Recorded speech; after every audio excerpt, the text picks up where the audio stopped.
Well, good afternoon, Altrincham. It's Rev Dave again here from St Margarets Church. And I want to share a Christian story of humility with you. It's called The Clay Cup. In a small village near the edge of Galilee lived an old potter named Eliab. His workshop was simple, just a wooden table, a wheel smoothed by years of use, and shelves lined with clay cups of every shape and size. Some were tall and decorated with fine carvings. Others were small, plain, and unremarkable. Travellers passing through the village often admired the beautiful cups displayed in the front window. The most ornate one sat in the centre, a polished vessel painted in deep blues and gold. People pointed to it and said, "That one must be the most valuable." But Eliab would always shake his head and smile. One day he would say quietly, "You will understand."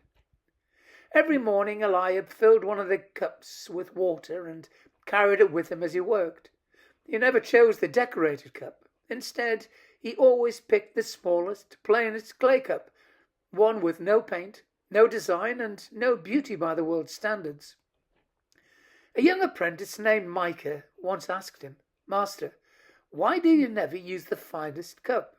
It's the best one." Eliab knelt beside him and held up this simple cup. "This one is faithful," he said. "It does not draw attention to itself. It only serves.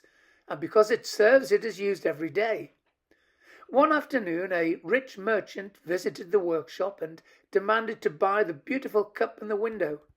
He paid a high price and left proudly with it. On his journey home, he stumbled, and the cup shattered on the ground. The small plain cup, however, remained in Eliab's hands, still carrying water, still serving quietly, still fulfilling its purpose. That evening Eliab gathered his apprentices and said, "Pride seeks to be seen, humility seeks to serve, and God values the one who serves." Humility in Christianity is not weakness, it is strength under God's authority.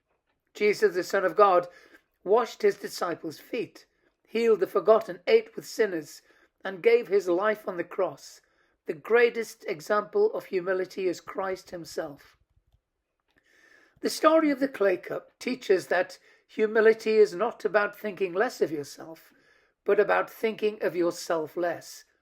God does not look for the most impressive vessels, but for willing ones. A humble heart becomes a powerful tool in God's hands. Like the small cup in Eliab's workshop, a humble Christian's life may not attract attention, but it fulfills God's purpose daily. And in God's kingdom, that faithfulness is worth more than gold. Well, Altrincham, I hope you got something out of that. And as ever, I look forward to seeing you all again next week. So take care and God bless.